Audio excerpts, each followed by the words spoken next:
Shalom, shalom à toi bien-aimé, que Dieu te bénisse.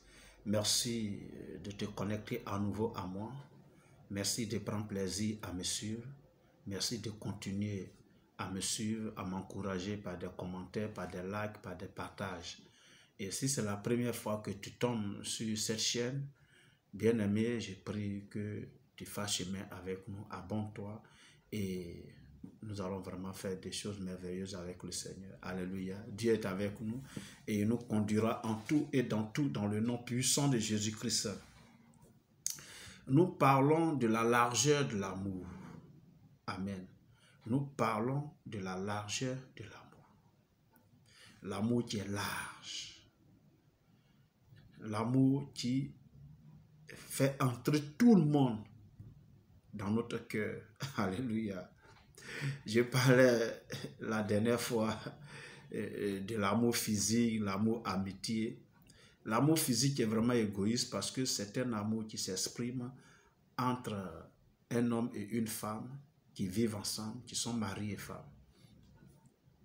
L'amour amitié va au-delà plus d'une personne, mais c'est pas avec tout le monde vraiment on entretient ce type d'amour. Alléluia. Alors on ne se confie pas à tout le monde, on se confie à certaines personnes que nous considérons vraiment intimes, les personnes capables de nous venir en aide, de nous soutenir, de nous orienter, de nous donner des bons conseils. Voilà. Et aujourd'hui, je vais parler de la largeur de l'amour. Et cet amour-là, vraiment, il regroupe tout le monde. Ça y est, dans cet amour-là, il y a le premier dedans, n'est-ce pas? Il y a le deuxième dedans, amen, et il y a les autres. Alléluia. Je vais dire quoi? Ça y est, il y a l'amour physique. Ça y est, tout ce que je vais dire ici, là, c'est des choses qu'on exprime envers son épouse, envers son époux. C'est des choses qu'on exprime envers son ami. Alléluia. Tout est dedans. Lui, il regroupe tout le monde parce qu'il est large, il n'exclut personne. Et là, on va lire un passage dans la Bible qui dit ceci. C'est dans le livre de Matthieu 5. On va lire à partir du verset 43 et ce jusqu'à la fin. Il dit ceci. Vous avez appris qu'il a été dit, tu aimeras ton prochain et tu haïras ton ennemi. Mais moi, je vous dis, aimez vos ennemis. Bénissez ceux qui vous maudissent. Faites du bien à ceux qui vous haïssent et priez pour ceux qui vous maltraitent et qui vous persécutent. Afin que vous soyez fils de votre Père qui est dans les cieux. Car il fait lever son soleil sur les méchants et sur les bons. Il fait pleuvoir sur les justes et sur les injustes. Si vous aimez ceux qui vous aiment, quelle récompense méritez-vous? Les publicains n'agissent-ils pas de la même? Et si vous saluez seulement vos frères, que faites-vous d'extraordinaire? Les païens n'agissent-ils pas de même? Soyez donc parfaits, comme votre Père céleste est parfait. Alléluia. La largeur de l'amour. Donc vous comprenez déjà que parce que les amis, il n'y a pas de problème. On les aime parce qu'ils nous aiment. Ce qu'on fait pour eux, en retour, ils le font pour nous.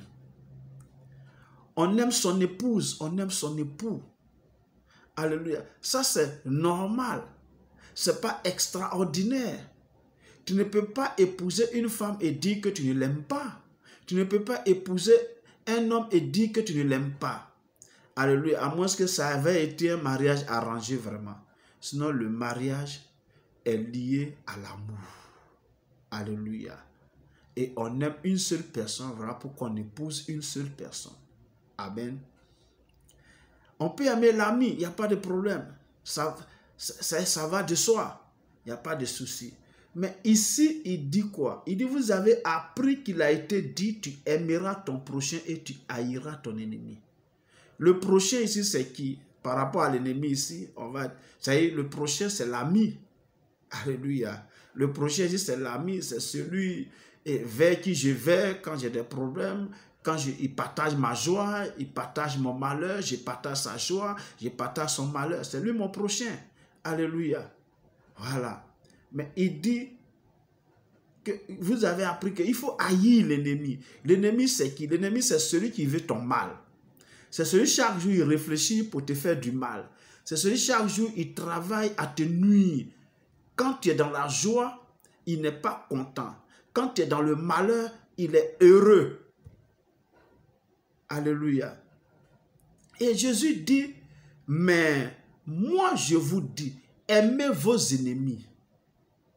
Bénissez ceux qui vous maudissent. Faites du bien à ceux qui vous haïssent et priez pour ceux qui vous maltraitent et qui vous persécutent. Waouh! La largeur de l'amour. C'est ça. C'est ce qu'on appelle souvent l'amour agapé. L'amour qui donne et se sacrifie pour le bien le plus élevé d'une autre personne, quelle qu'elle soit. Et cet amour-là possède deux caractéristiques principales. La première, c'est qu'il est désintéressé. Il n'attend rien en retour. Or, l'amour qu'on a envers un ami, c'est qu'en retour, l'ami va nous ramener l'ascenseur. Alléluia.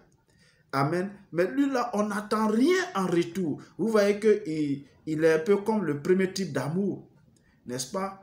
Tu aimes ta femme, mais tu n'attends rien en retour. Ce que tu entends, c'est qu'elle t'aime également. Tu aimes ton mari, mais tu n'attends rien en retour. Alléluia. Il est désintéressé. Mais pour cet amour-là, pour le manifester envers un ennemi, waouh, il faut vraiment être rempli du Saint-Esprit. Alléluia. Il faut vraiment avoir une grande foi pour parler comme l'autre. Amen. Donc, il est désintéressé et il est engagé. On continue d'aimer quoi qu'il arrive. On continue d'aimer quoi qu'il arrive. C'est-à-dire, quel que soit ce qu'on t'a fait, tu éprouves toujours de l'amour. Tu es toujours engagé pour cette personne. Tu te sacrifies toujours pour cette personne. Alléluia. La largeur de l'amour. Il dit, nous devons aimer nos ennemis. Nous devons bénir ceux qui nous maudissent. Nous devons faire du bien à ceux qui nous haïssent. Il dit, si vous aimez ceux qui vous aiment, quelle récompense méritez-vous? Les païens le font aussi. Ceux qui n'ont pas Christ le font aussi. Ils aiment ceux qui les aiment. Attends, aimer celui qui t'aime là, ça va de soi. Rien n'est extraordinaire dedans. Si tu salues seulement ceux qui te saluent, ceux que tu aimes, ceux qui t'aiment là, c'est eux que tu salues seulement, tu fais quoi d'extraordinaire? Les païens font même chose. Mais ce qui va te démarquer, ce qui va faire de toi une autre personne, née de nouveau, n'est-ce pas? Une personne régénérée, une personne en Christ, c'est lorsque tu salues ceux qui ne répondent pas à ton bonjour. Lorsque tu persistes et que tu insistes et que tu continues à saluer ceux qui refusent même de te saluer, qui refusent de répondre à tes salutations, tu continues de les saluer.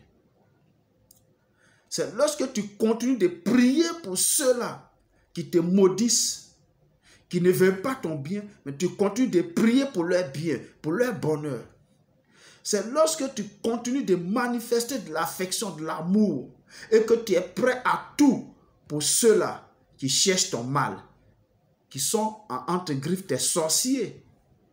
On dit que tu as le cœur large, la largeur de l'amour. Et nous devons cultiver ce type d'amour-là, alléluia, envers tous les hommes. Nous devons cultiver ce type d'amour envers tous les hommes. Parce qu'il dit quoi? Soyez parfaits comme votre Père Céleste est parfait. Parce que lui, qu'est-ce qu'il fait? Il fait briller son soleil sur les bons et sur les mauvais.